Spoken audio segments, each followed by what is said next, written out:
कि कुलदीप बिश्नोई के बीजेपी में आने से जीत के चांस बढ़ गए हैं। साथ ही उन्होंने कहा कि टिकट का चयन करना चुनाव समिति के हाथ में है। सुनते हैं और क्या कुछ कहा उन्होंने। देखिए, भाजपा ने जब पिछली बार भी चुनाव लड़ा तो बहुत अच्छे वोट हमने पिछली बार भी प्राप्त किए थे और जो जीतने वाले कैंडिडेट थे वो कुलदीप बिश्नोई जी थे। कुलदीप बिश्नोई जी ने बीजेपी ज्वाइन कर ली, तो ऐसे में तो और अच्छे चांस हैं, ज्यादा बढ़िया चांस है। निश्चित तौर 100% भारतीय जनता पार्टी चुनाव जीतेगी।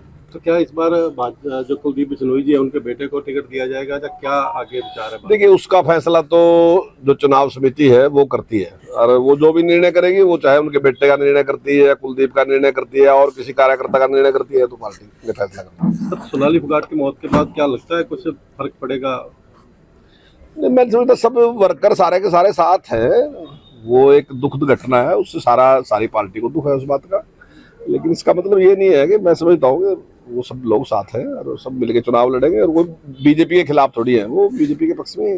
सर, अगर जजपा मांगती है किसी तरह से सीट मांगती है तो क्या? देखिए, ये निर्णय तो पार्टी हाईकमान ने करना, मैं इसके बारे में कुछ नहीं कह सकता कि कौन मांगता है और क्या उस पर फैसला करेंगे। जो पार्टी हाईकमान फैसला करेगा हम उसके साथ है, सारे के सारे मिलके सब कार्यकर्ता उसी के साथ है, उसी को मदद करेंगे। भाजपा का क्या रुख रहेगा पंचायत में? देखिए, भाजपा की पूरी तैयारी है चुनाव के लिए।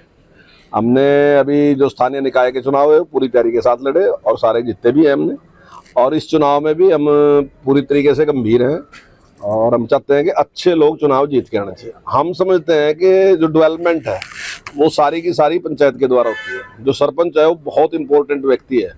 जितनी भी डेवलपमेंट होगी, हम कितना प्रयास करें, अगर सरपंच इंटरेस्ट नहीं लेगा तो हम डेवलपमेंट नहीं कर सकते। अगर डेवलपमेंट होगी तो हमारी पॉपुलरिटी भी उसके साथ जुड़ी, उस सरपंच की पॉपुलरिटी भी जुड़ी है, हमारी पॉपुलरिटी भी जुड़ी है उसी के साथ।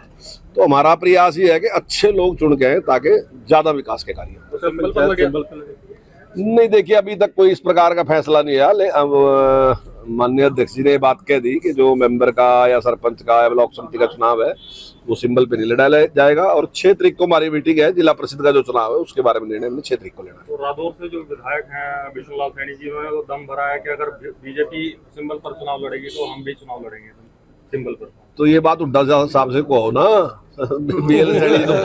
तो एमएलए तो हैं, लेकिन पार्टी के पदाधिकारी या उस जहाँ निर्णय होते हैं उसमें मतलब कितना उनका वो है। नहीं, निश्चित तौर से बरसात के बाद सड़कें खराब होती हैं, तो पहली बार नहीं, हर बार सड़कें खराब होती हैं और ऐसा नहीं कि हरियाणा में खराब होती है, सारी दुनिया में खराब होती है जहाँ बारिश होती है।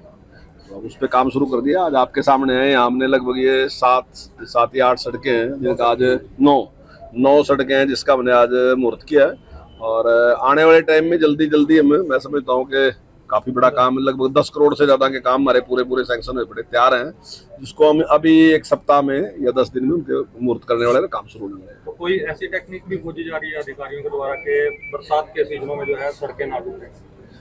नहीं, देखिए, जो तारकोल की सड़कें बन रही है ना जी, वो तो टूटती हैं, कोई यहाँ नहीं टूटती, सारी दुनिया में टूटती है। अब या तो फिर उसके लिए आप आरसीसी की बनाओ, तो अब लेकिन दोनों चीजों का एक कंपेयर होता है ना जी, कितना उसमें नुकसान है, कितना फायदा है, कितना खर्चा है, सारी चीजों को देख के जो हमारे विशेषज्ञ हैं वो फैसला करते हैं। एससी साहब हैं वो बताएंगे क्या जरूरी है। अब मैंने अभी कोई सड़क के बारे में उनको कहा कि क्या ऐसे ठीक रहती, लेकिन उन्होंने अपना तर्क देके बताया नहीं, ऐसे की बजाय ऐसे ठीक रहती। तो वो तो विशेषज्ञ हैं, वो बताएंगे ना जी।